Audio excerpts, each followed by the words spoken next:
We all make decisions in life that we later come to regret. These choices leave us with failing grades, dead-end jobs, toxic relationships, overwhelming debt, and missed opportunities. I have made such regrettable decisions myself. When a promotion offer came for an exciting new leadership role, a logical cost-benefit analysis made it seem like a golden ticket.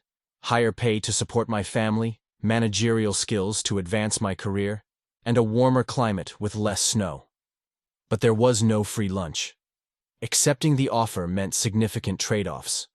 I would have to relocate alone without my family due to factors like my children's education and my mother's medical needs. However, the increased compensation and days off meant I could easily travel to visit my family for a week every 3 months. In my youthful enthusiasm to advance professionally, I convinced myself the headaches of uprooting everything would work themselves out. Blinded by ambition, I saw my friends and family as an acceptable price to pay. Within months of moving, the weight of what I'd left behind sank my spirits like a toxic fog. My wife felt isolated. My kids missed our weekend family hikes. Longer office hours left me drained, robbing me of joy and energy. They say hindsight offers clarity, but in my case, ignorance led me astray. However, wouldn't declining the offer have sparked professional jealousy among subordinates, leaving me with regrets as well? Since that time, I had been searching for answers to these questions. Why do our decisions so often lead to regrets, failures, and missed opportunities rather than success? Are we primarily making emotional decisions when this happens? Is emotional behavior inherently problematic or derogatory? Does completely logical, reasonable thinking guarantee rational behavior and beneficial outcomes? Can someone thoughtfully consider emotions alongside facts without just being impulsive? Is attaining perfect rationality possible, or even the ideal goal? Should some balance between emotion and logic be aimed for instead? But what would the right balance look like? Essentially, how much should emotion versus reason factor into choices to avoid self-sabotage? What is the best decision-making process? To answer these questions and evaluate our decision-making process and why choices often backfire, defining some key concepts will be helpful. 1. Logical thinking. This involves objectively analyzing information, data, and facts to draw conclusions. For example, comparing specs and features across car models to determine the optimal purchase based on rational factors. 2. Emotional behavior. This means acting purely based on feelings rather than objective analysis. For instance, buying a car solely because your favorite celebrity owns it or you adore how it looks and feels when seeing it. 3. Rational thinking. It aims to integrate logic and emotion, meeting both factual and personal fulfillment needs. This could mean choosing a car you enjoy aesthetically while also suiting functional needs. 4. Irrational thinking. This signifies failing to holistically assess a situation using reason and emotion before deciding. Rather than balancing logic and feelings, one overrides the other. 5. Irrational behavior. Choosing the obviously wrong option despite understanding the logic, emotions, and consequences involved. For example, smoking cigarettes while being fully aware of the proven harms. 6. Critical thinking. This takes rationality further by weighing various contexts and lenses. Before finalizing major choices, it involves asking reflective questions to cover multiple angles. For instance, considering usage needs based on family, commute, parking, budget, etc., before picking the optimal car. The core issue with poor decision-making is irrational behavior. Our brains trick us. We gravitate to extremes, either overthinking or underthinking. Sometimes we rely solely on pure logic, and other times we only cater to our emotional needs. Decisions based purely on practicality also often fail us. This is primarily because logical analysis completely overlooks inspiration, emotion, and the human spirit, all powerful motivators to carry things through.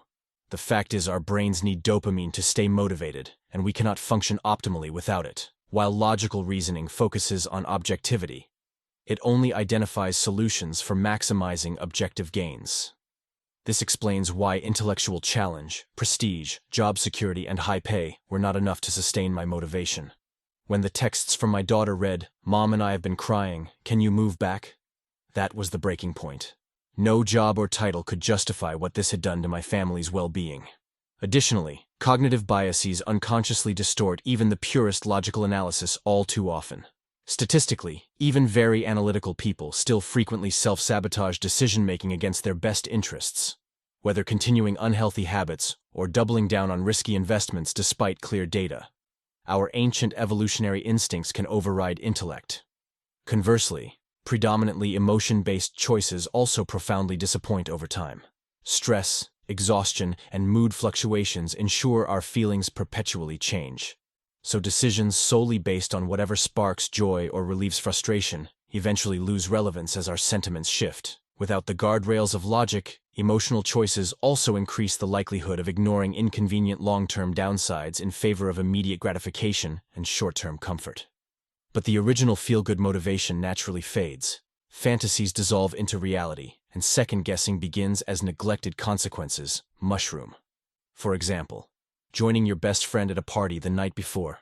An important meeting brings immediate fun but could heavily impact long-term goals. So, do we listen to the left brain or the right brain?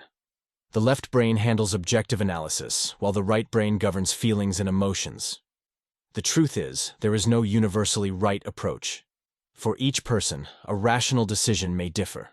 It all depends on how we prioritize our emotions. This is why we often perceive others as thinking irrationally. Emotional trade-offs carry different weight for everyone. It's all about knowing yourself well. You should be clear on your priorities before brainstorming any decision. For instance, for some, playing evening tennis holds more importance due to passion rather than working overtime for extra income or recognition. It's about what provides that dopamine hit to keep you happy, so you remain satisfied with your choice. But simultaneously, your decision should still be practical enough that it does not obstruct your long-term goals and aspirations. When making a decision, it is important to follow several key steps. First, gather as many facts from credible sources as possible, looking at various data, options, and risks. Consult experts to challenge your assumptions. This research and analysis grounds flighty possibilities into concrete realities when weighed over both the short and long term. Second, check that the options you are considering align with your core values and long-held priorities and passions tied to past fulfillment. If certain choices require sacrificing values dear to you, carefully reconsider. Third, let your initial emotional reactions settle before finalizing the decision. Revisit assessments across several days once the initial excitement or aversion fades. Reground yourself in your authentic aspirations rather than external opinions.